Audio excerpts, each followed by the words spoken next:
Stretching more than 100 miles off the southern tip of Florida are crystal clear waters and the only living coral barrier reef in the continental United States. Welcome to the Florida Keys. Oh my gosh, this is wild. It's a place where life revolves around the water. People spend their days boating, fishing, diving, sailing, and chasing sunsets between tiny tropical islands connected by one long highway. So naturally, we had to come experience this little tropical chain of islands for ourselves. No way. We had one goal: fly our plane all the way to the Keys and spend a few days living the island life. What we didn't know was how hard the Keys were going to make us work for it. Oh my gosh. Hi, we're Aaron and Paul. And 6 years ago, we had this crazy dream: to own our own plane, fly it to all 50 states, and explore the best things to do on and just off the airport across the US. And after years of learning, then building our dream plane last year, we're finally doing it. Flying ourselves in our plane Tina to all 50 states powered by Lycoming. So welcome to state number 7, Florida. Good morning from Palm Beach, Florida. We are about to fly Tina down to the Keys. Dude, the Keys just look not real. There's a chain of islands just off the southern coast of Florida that you can fly to, and the longest over water is like 30 miles. Now it's kind of turned into a redemption flight because we've tried this flight 2 other times over the last couple weeks. Both times, Tina has been a fat lard and hasn't cooperated with us. She's turned into a ramp queen. Our ramp queen, okay? Our ramp queen. But before we head to the airport and start our flight down, I feel like we need to tell y'all the backstory about what has gone on over the past couple of weeks. The plan was epic. We were planning on flying into Marathon. We had a car rental book in order to go scuba dive the 3rd largest barrier reef in the world. We had a sunset sail scheduled. We had a hotel booked that was right on the water, which was also right next to the airport we landed at. Everything was scheduled, everything was booked. We were so excited for this trip to the Keys. Clear prop. Come on, Teeny. It's not even kicking. My battery's dead. So it really kind of left us with 2 options. Either we cancel all these insane epic adventures we already had planned and booked in the Keys and stay in Palm Beach, or we just rent a car and drive down. Well, we're having a change of plans. Tina is having more battery issues. Basically, 6 months ago, the plane wasn't holding battery. From what we heard from EarthX, they ended up running testing on our old battery, and apparently it's an engine heating issue next to the batteries. Paul's looking at getting a rental car. My aunt's here, luckily, so I think we're gonna just try to drive down, go scuba, and then we'll probably drive back overnight, try to kick Tina into gears, and then hopefully get to fly to the Keys. This has been such a tease. This has been on our bucket list for so long, and this is day 2 of things not really going according to plan with this girl. 2.5 hours of driving. Let's go.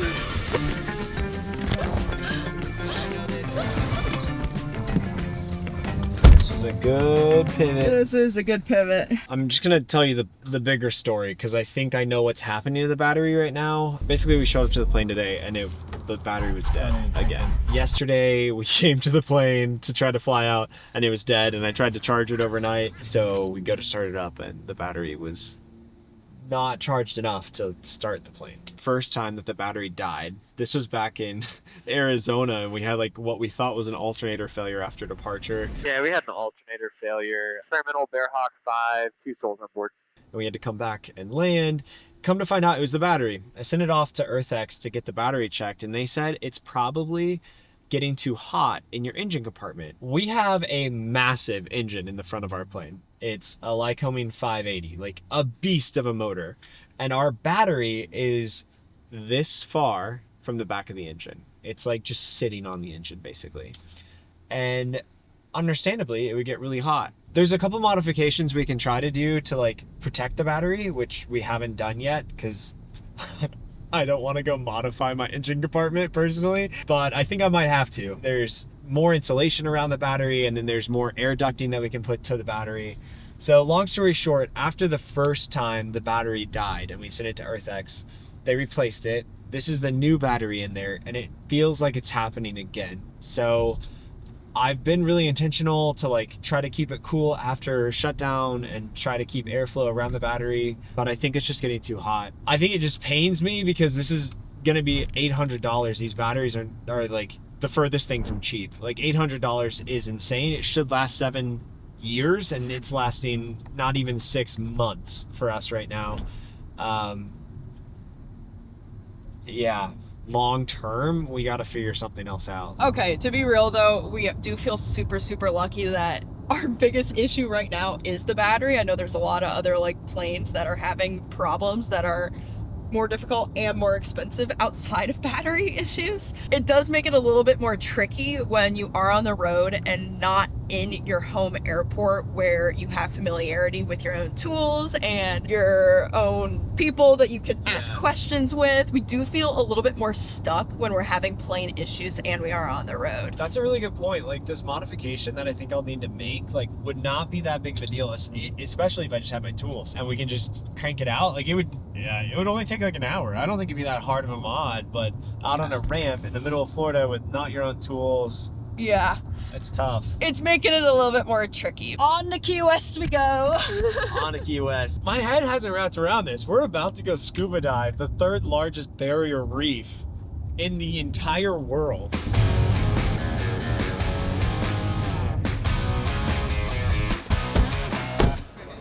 Are you Cannon? Yes, I am. Nice to meet you. I told Absolute look for the pleasure. hair. Yeah, no, totally. Yeah, I'll be hanging with you guys. We're gonna have a good time. It should be an excellent day. I'm so looking forward to it. Benwood's a very cool shallow wreck with lots of fish and stuff, and I'll talk more about it with him. And we have a good chance of seeing sea turtles. And then the Molasses is kind of like just one of the premier reefs that we have down here. There's barracuda, angelfish, ocean triggers, like anything you can possibly imagine is down there. So it's a really good time. Do I have to like get rid of jewelry if there's barracuda or anything? No. Oh, okay. Yeah, it's one of those long time, I'm not going to say rumors, like I'm sure it's happened from time to time, but it's not a real risk. You'll never find a fish that's more afraid of you than a barracuda. That's my personal guarantee. I'm so excited. He has such good energy. Man, I like Cannon. Dude, he was telling me that they actually do a full wreck dive. And he was like, we'll see how you are today, but I'm an instructor so I can sign you off if we want to do it, potentially like tomorrow morning. No way. Oh, that could be cool. We have anything planned tomorrow morning? No, we just got to get back to Tina. Yeah, and scrap Tina. We can do Tina Thursday. Yeah. The plane didn't start this morning in Fort Lauderdale, so we had to just rent a car and run down here real quick. We can nerd out a little bit about planes. I was air boss for Wheels Up Private Jets for just a little bit of time. But I was one of their like operations management crew, and I was part of those people. So I did that for a little bit of time. So I'm a little bit of a plane dork. Probably why they put me with you guys. Yeah, so. I love that. That's so perfect.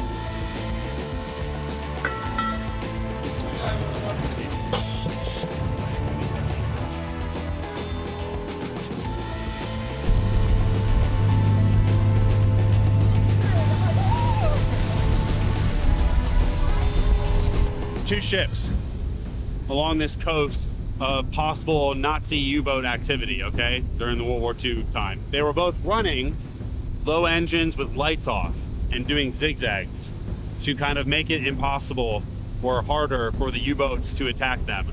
Well, they were both doing that at the exact same time, crashed into each other.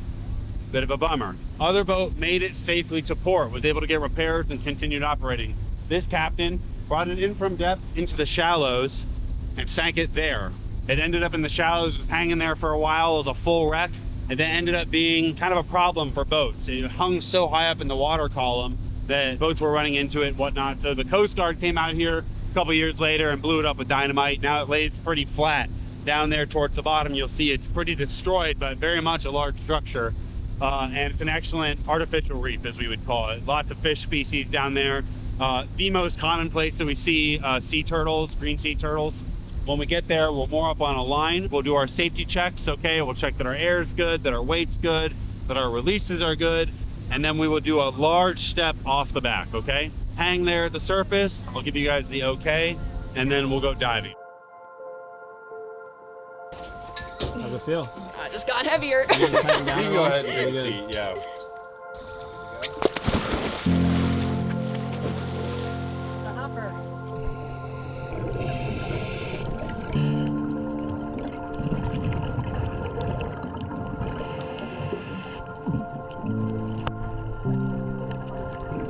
The reef was so alive. Even the ship, the Benwood, that ran aground here more than 80 years ago, had truly become part of the ecosystem. Covered in bright coral and surrounded by an insane amount of marine life. To think, just a few hours ago we were scrambling to figure out what to do. And it felt like our plans weren't working out. To now, floating here in the clear blue waters of the Keys, surrounded by some of the best marine life we have ever seen. It was hard not to be grateful we pivoted and didn't miss all of this.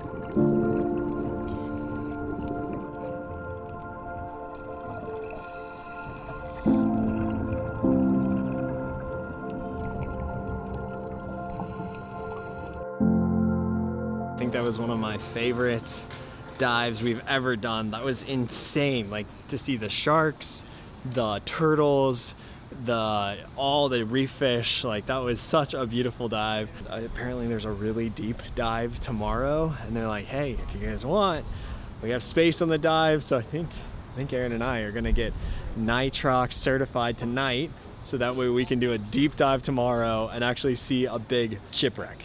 So this is pretty wild. Plans are changing, and Aaron and I are gonna go how to breathe nitrogen and oxygen mixture. Did you think you were gonna ever get Nitrox certified? No, and I honestly kind of only swore it off until now. I know, I did too. I was like, into no, that's for the big dogs. The intense people. Yeah, like you're scuba diving if you're doing Nitrox. You so ready? I'm so ready. 70, 90 foot deep wreck dive, let's go. Last night we were learning about nitrox diving with Canon and the risks that are around all of that, and I wasn't really nervous about doing that today. But what I am nervous about is what we're gonna see, because apparently a couple weeks ago they saw a great white shark that deep in the water. And I don't really want to come encounter with one of those without a cage. Guess we're signing our lives away.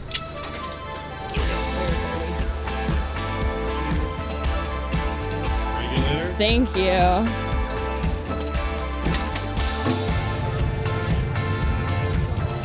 got 40 feet. It's gonna be like down to the depth. You're not gonna have that sand as a safety net if you lose your buoyancy. You need to really dial it in. If you start sinking on it down a little bit, a little pump up. If you start rising up a little bit, a little pump out, okay? I'll be right there next to you.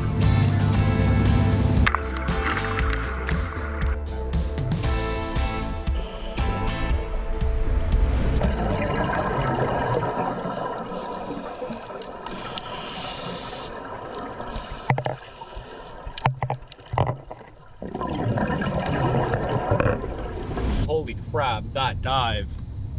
I don't think I've ever experienced like jumping in the water and not seeing anything below us before in my life. Like, we just jump in the water and it's blue abyss. That was crazy.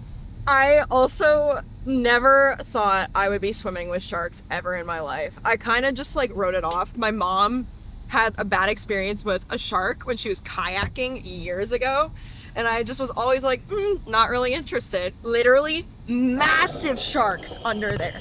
That was insane. Like within feet of us. Within feet. There was a shark that came up to one of the guys and was like literally like 2 feet from them, but they're just like curious and then they leave.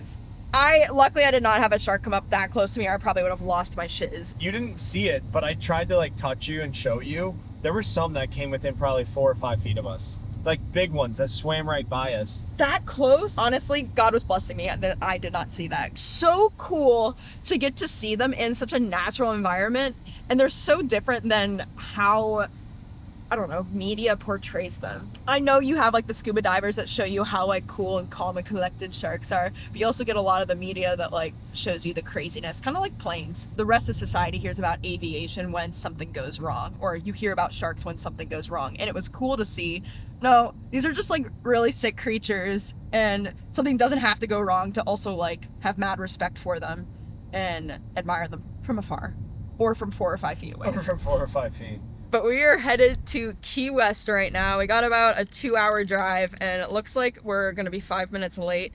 before they head out for a sunset sail. I'm really, really hoping we make it. We called them and let them know, and they're gonna see what they can do to delay a couple of minutes. We literally rushed off this boat to get here.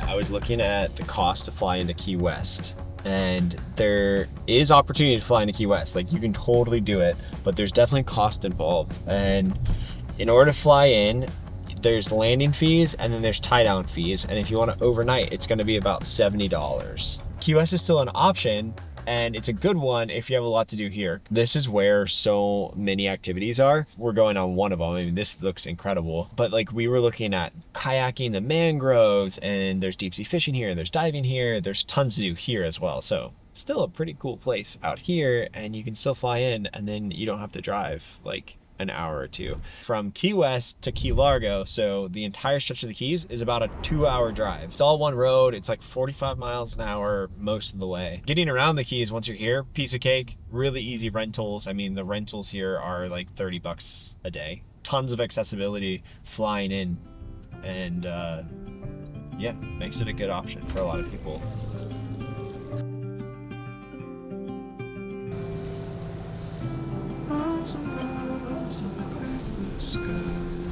Thank you so much. Wow. We got some fruit. Cheers. Cheers.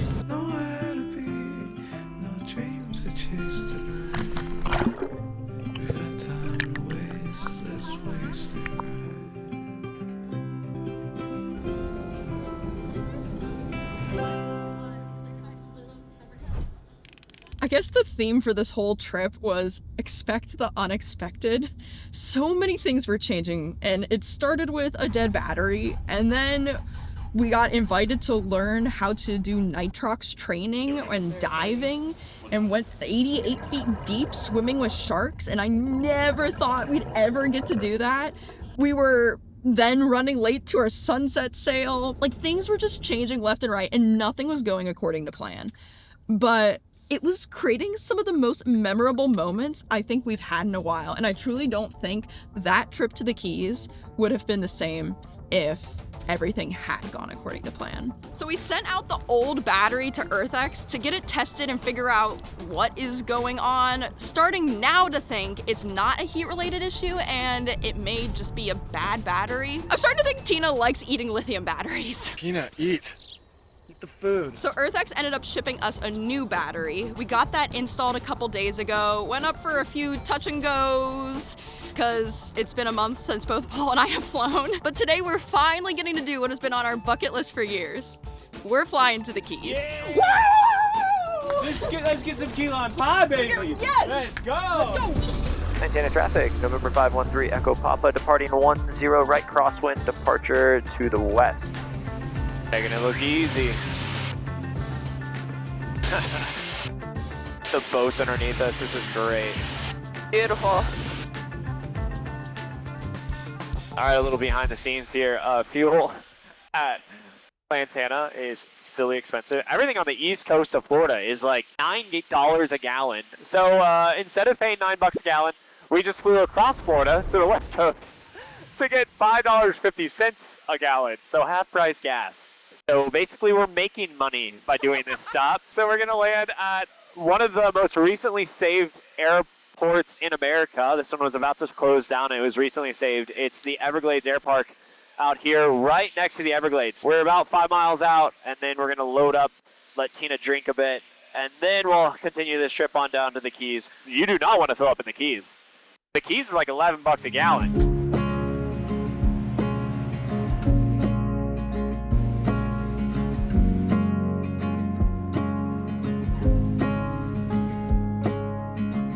This is the kind of Everglades I was looking forward to seeing. Wow, this is a cool airport right next to the water. Everglades traffic, 3 Echo Papa, final 33, Everglades.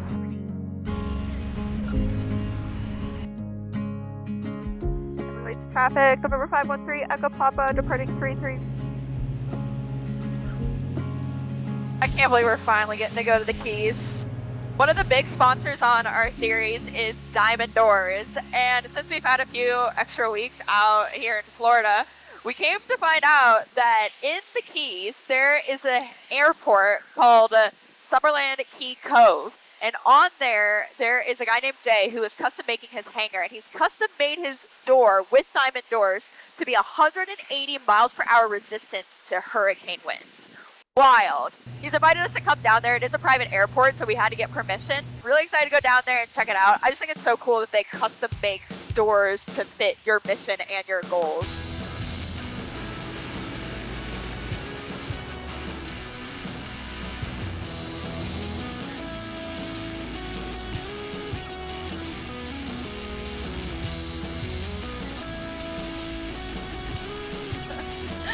I just want to test out the pavement. Like, could it handle Tina? Yeah.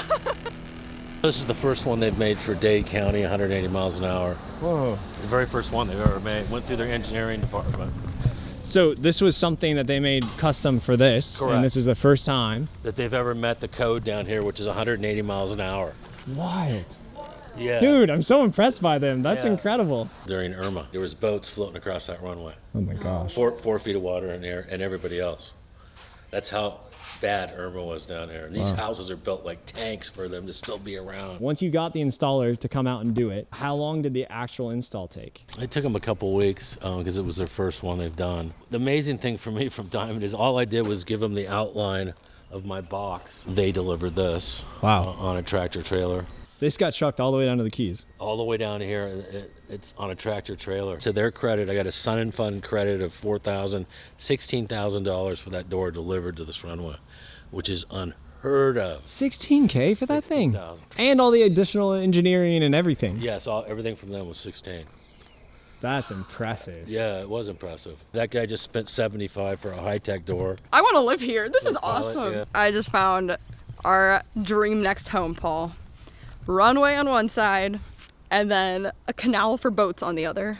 Post 50 State Series, Aaron and Paul build an air park.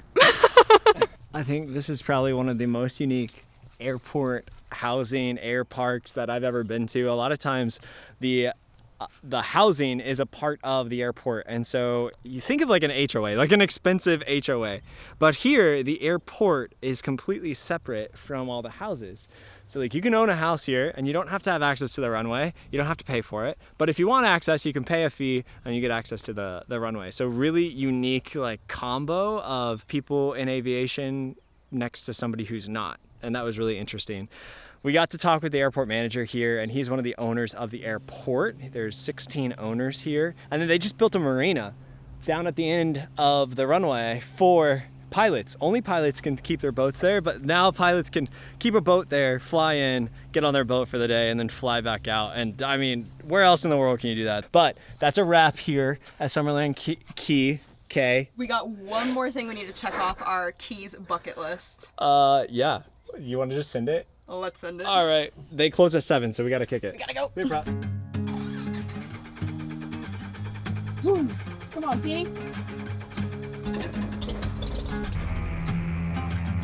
Summerland traffic, 3 Echo Papa, departing 30, left crosswind, departure. Oh my gosh, this is wild. Look how blue it is. Marathon traffic, 3 Echo Papa, left base, 25, Marathon.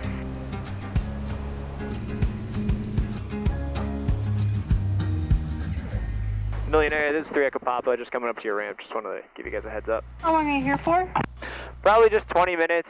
We just wanted to say hey and check out your FBO, and then we'll rip out of here. Roger. If you want to just park in between the two cones up front by the twin. All right, we'll do that. Thanks. Run!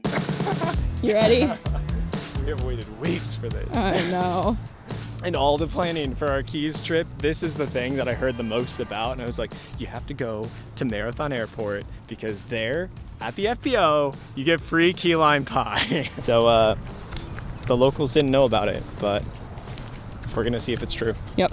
Question for you. Do you guys have the popsicles here? The key lime The key lime pie. popsicles?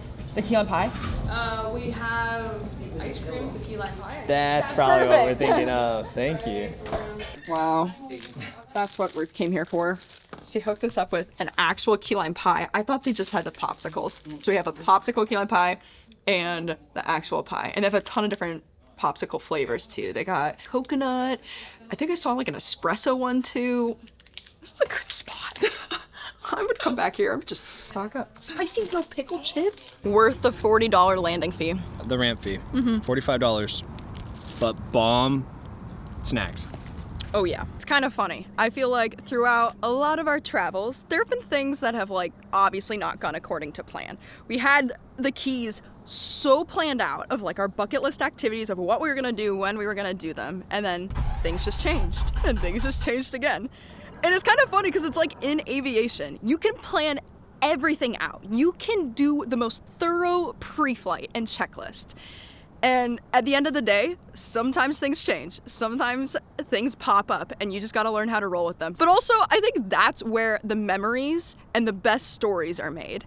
And I feel like our time here in the Keys has had some of the most fun memories, some of the coolest people we've ever met, and also some of the most unique experiences we've ever gotten to do. And I cannot wait to come back and do this again next year. Yeah, we're doing 50 states, but let's be real, we're gonna be back here for sun and fun, and we'll probably do some more things here in Florida.